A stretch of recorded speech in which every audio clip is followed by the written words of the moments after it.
Lesson number 1 is all about entrepreneurship in tourism hospitality overview. In this context, its connection with entrepreneurship takes into account the economic development of tourism areas aim to create new sustainable business by increasing the capacity and willingness of enterprise to develop organize a business to manage risk of profit.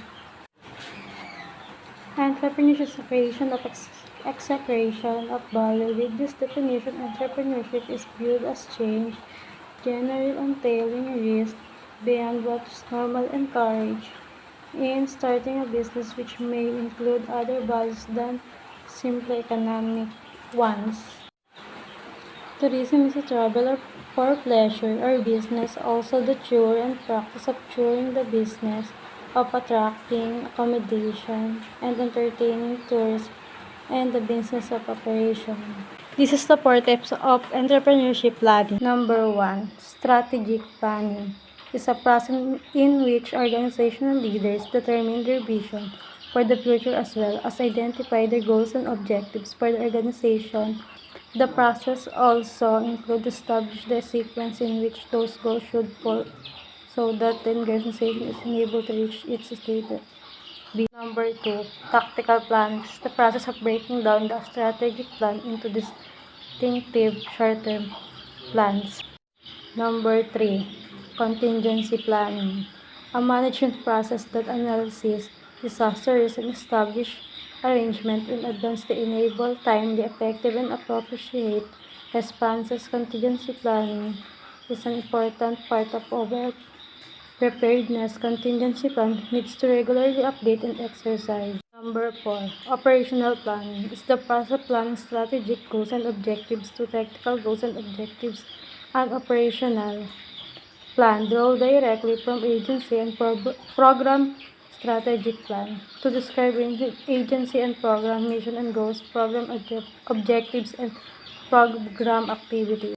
Good day, everyone. Here is the continuation of Lesson 2, the role and quality of entrepreneurship in tourism and hospitality industry.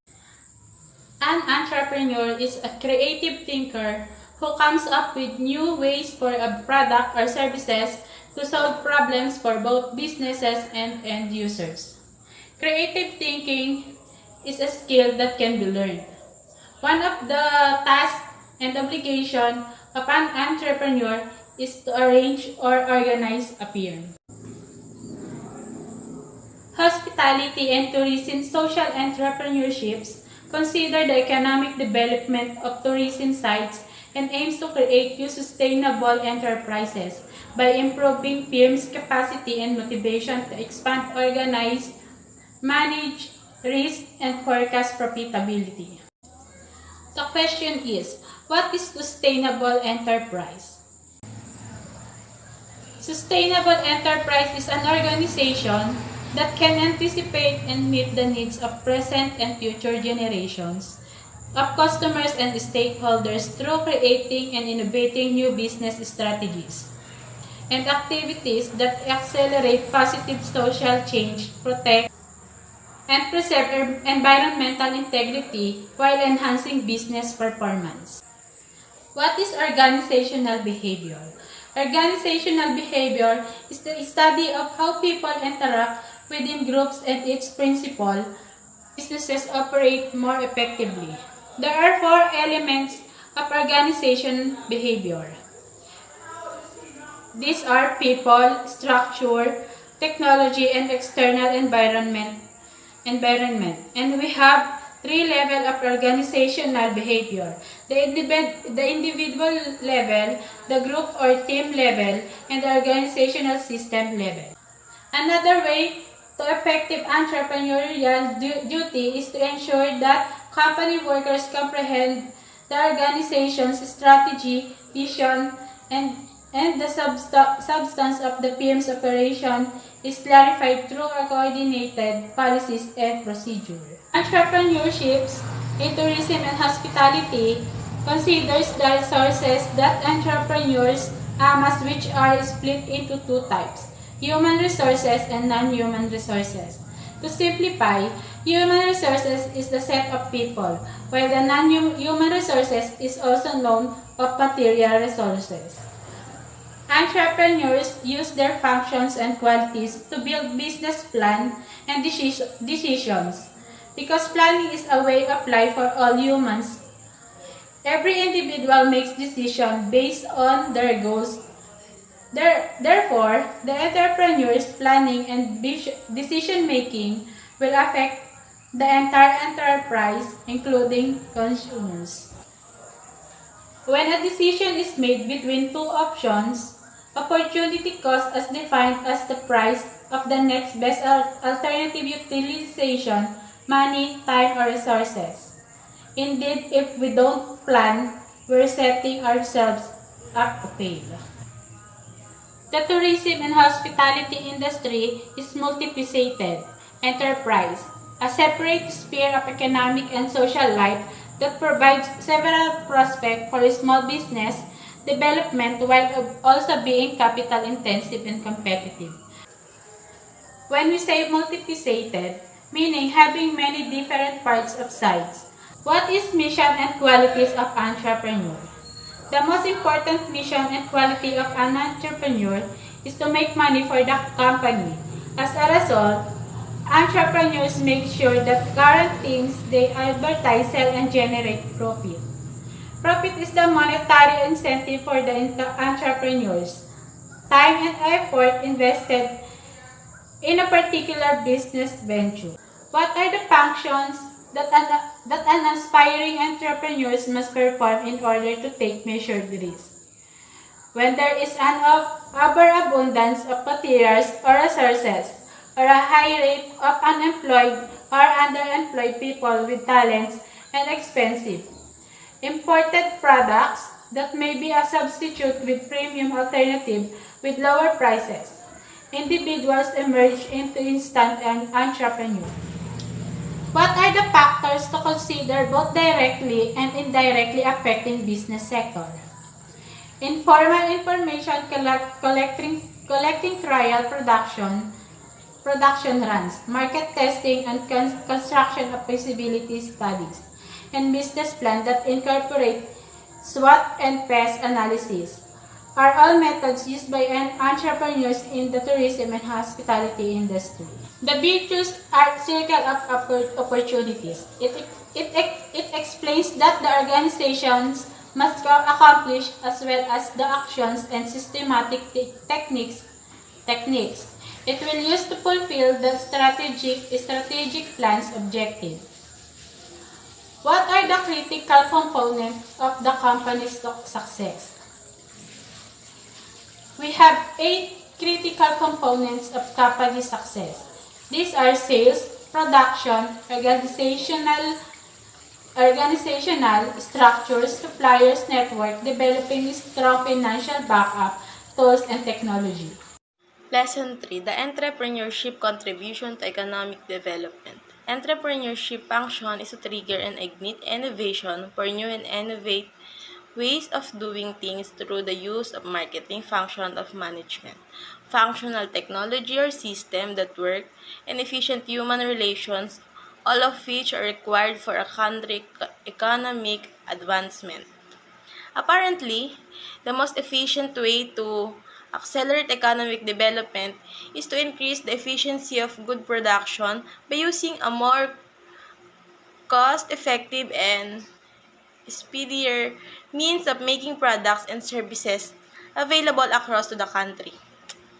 So by means the main purpose of entrepreneurship when it comes to economic development is this is the way that the business owner think of new innovation regarding the existing products that we have in market using function of management,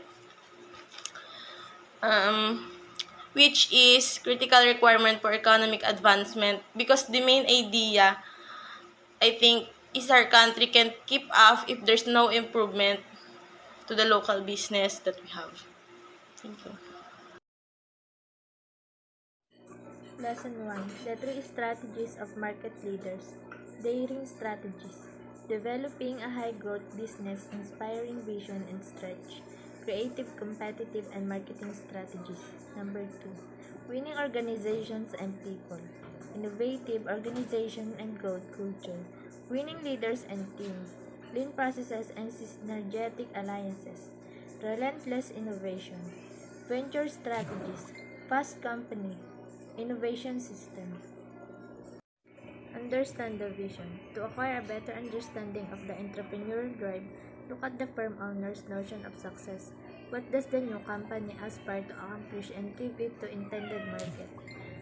Number 2, set the goals. This section discusses the necessity of urgency of the entrepreneur's goals. This is why the abbreviation SMART is employed to ensure concentration, commitment, and effectiveness. Specific. When given undivided attention, it creates a powerful force and momentum for achieving great goals that are well defined and focused. Measurable. Every company is obligated to have a scoreboard, which is intended to display actual data to remind employees of the company's aims and outcomes. Attainable. Any small business can set goals, but only if they are achievable. Setting business objectives with the purpose of growing profitability and market share while remaining anchored in realistic industry growth. Relevant. Feasible business goals are based on the existing business, climates, conditions, and reality. Time-based. The goal-setting process is linked to the time period. It is critical to break down each objective into a particular set of activities and achieve your company goals once they are smart, inspired dreams. Examine the reality. Determine the customer's knowledge, abilities, talents, and expertise in running the business. Is the business concept viable given the client's talents and interests? Will the company's core ideals be upheld by the entrepreneur? If you're an entrepreneur who wants to run a hotel and tourism firm, what talents do you already have that can help you achieve your goals? What exactly is it? Build the plan. The business plan should serve as a strategic blueprint for the entrepreneur, and it should be updated, revised, and reviewed on a regular basis. The study investigates the company's distinct selling proposition for the products and services it provides. Furthermore, a firm niching of specialization may assist the entrepreneur in a better positioning his company by focusing more emphasis on it. Review and evaluate. The hospitality and tourist entrepreneurship industry needs to be thoroughly examined to see what is working and what needs to be altered. Before entering a surf industry battle and pursuing his dream of starting his own business, he needed to examine the business strategy. 8 traits of successful entrepreneurs.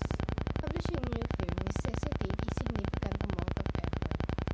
As entrepreneurs tackle these new challenges that seem to have no end, they will face many long hours of effort, sacrifices, and issues of any kinds on a daily basis.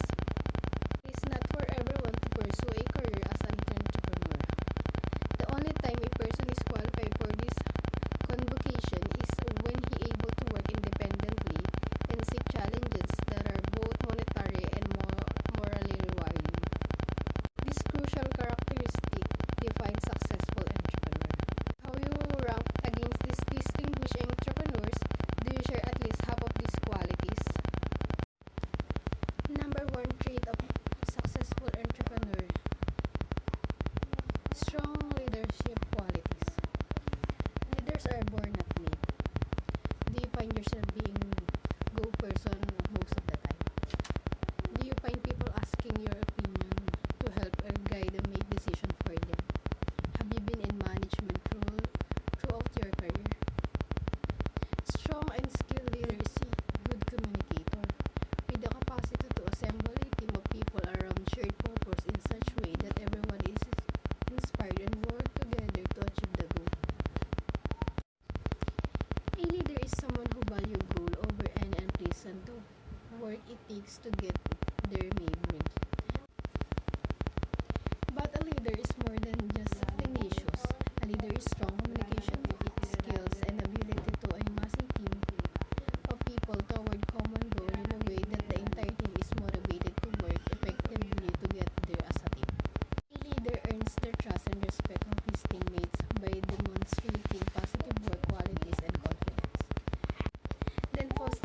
environment that properly rates these values through the team. A leader who nobody will follow is not a leader at all.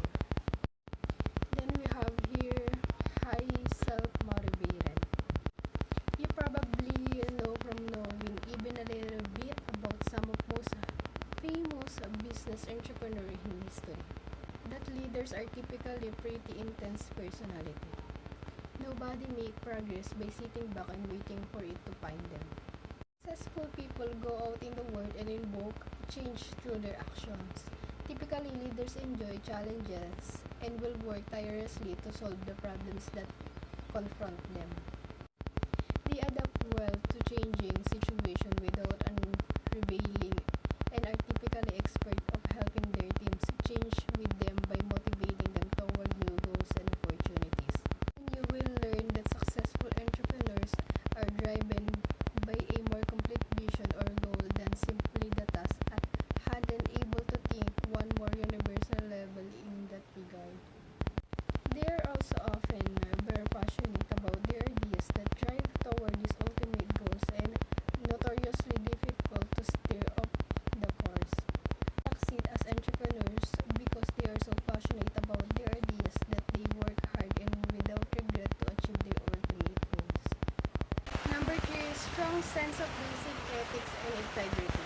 Business is sustainable because there is a common understood code of ethics universally that underpins the very republic upon which commerce is conducted. While cheaters and thieves may win in a short term, they invariably lose out in the long term. You will find that successful, sustainable business people maintain the highest standard of integrity because at the end of the day, if you cannot prove yourself a credible business person and nobody will business with you, you are out of the business. With importance in working with clients or leading a team, effective leaders admit to error made and offer solution to correct rather than lie about, blame others for, and dwell on the problem itself. Therefore, willingness to fail. Successful entrepreneurs are risk takers who have all gotten over very significant hurdle. They are not afraid of failure. Not to say that they are rushed in reckless abandon. In fact, entrepreneurs are often successful because they are calculating and able to make the best decision in even the worst cases. However, they also accept that even if they make the best decision possible, things don't always go according to the plan and may fail anyhow. If you heard the old age nothing ventured and nothing gained, that's exactly what is saving you. Be afraid to fail. Put it all out there and give it your best shot. Again, there's no one successful entrepreneur out there sitting his couch asking what if. Number 5. Serial innovators. Entrepreneurs are almost defined by their drive to constantly develop new ideas and improve on existing processes. In fact, that's how most of them got into business in the first place. Successful people welcome change and often depend on it to improve their effectiveness as leader and ultimately the success of their business, as many business concepts rely on improving products, services, and processes in order to win business. Number 6, know what you don't know. While successful entrepreneurs are typically strong personality overall, the best have learned that there's always a lesson to be learned. They are really afraid to ask questions when it means the answer will prove them inside and they can even leverage to effect. Successful entrepreneurs are confident but not egotistically to the point that their bullheadedness is a weakness that continually prohibits them from seeing the bigger picture and ultimately making the best decision for their business. Number 7, we have here competitive spirit.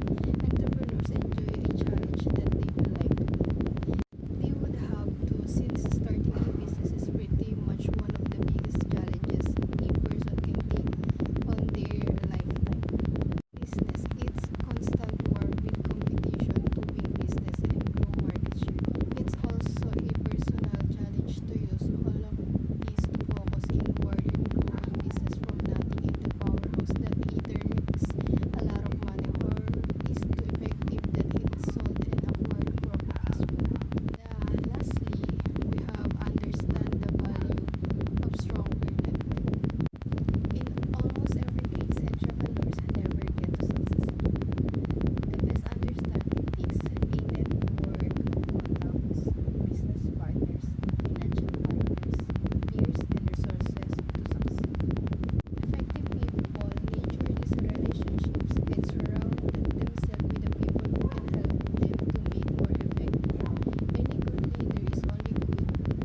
the lesson 3, the methods of generating ideas are the following. Number 1, focus groups. Number 2 is brainstorming. Number 3, problem inventory analysis.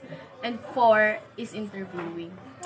So let's proceed in number 1, which is focus groups.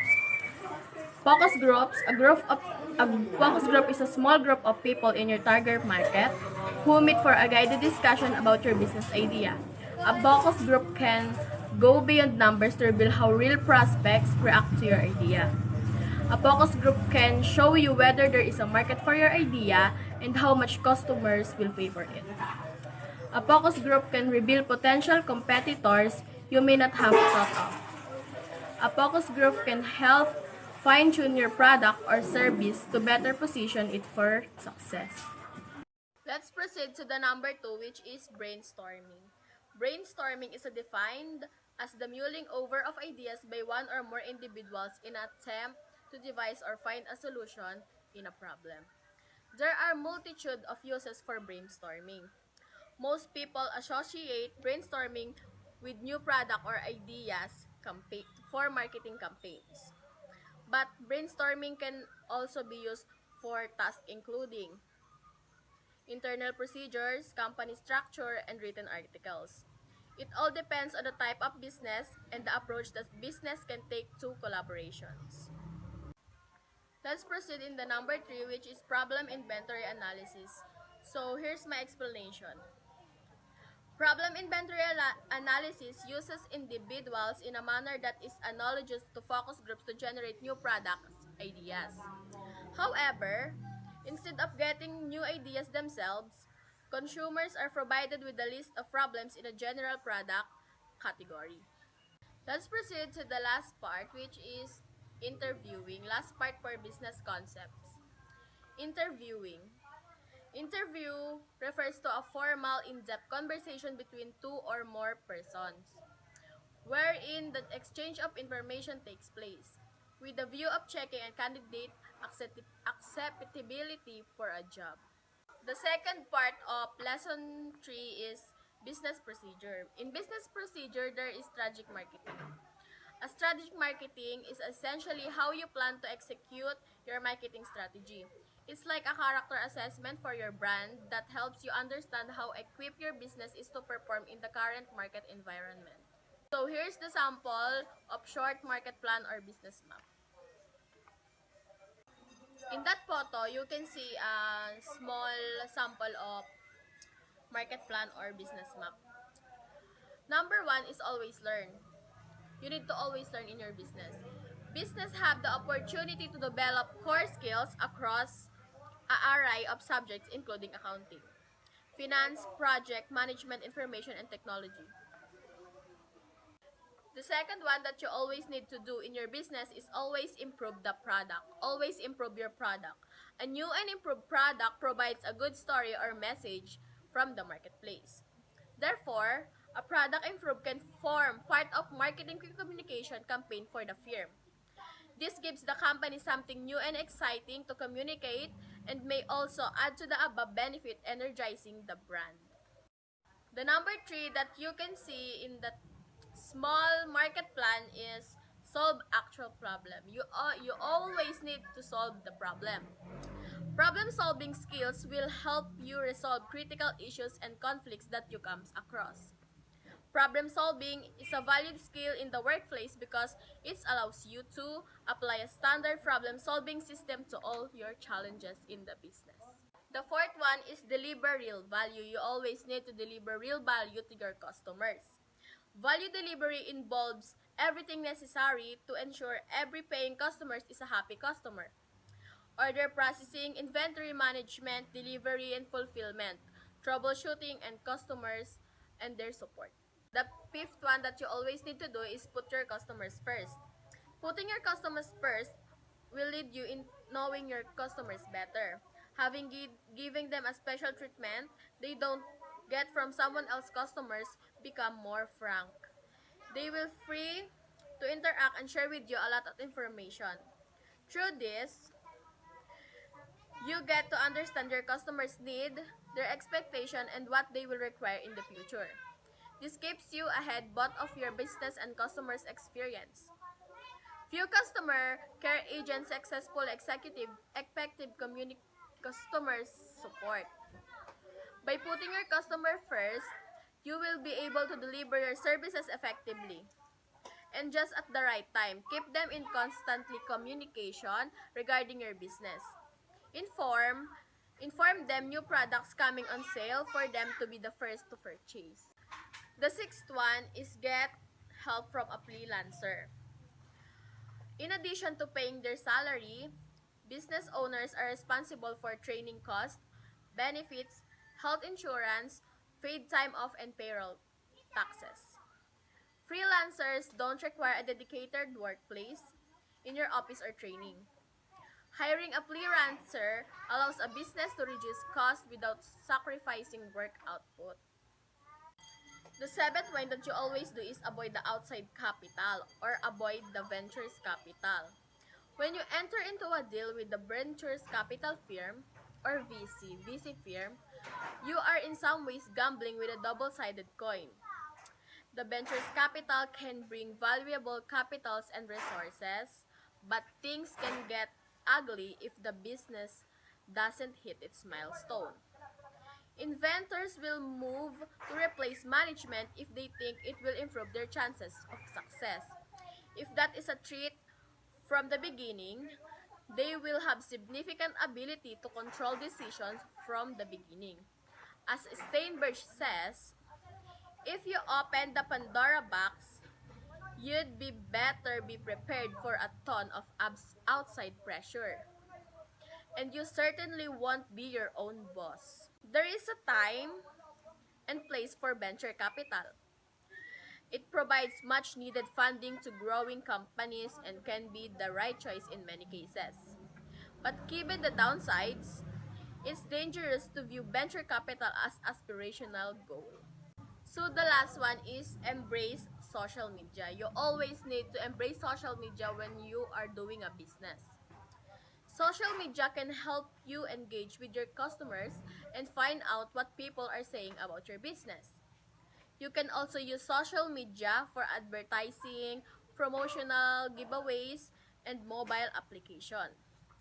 Social media can help your business to attract customers, get customers' feedback, and build customers' loyalty. So, that's the lesson 3. Thank you.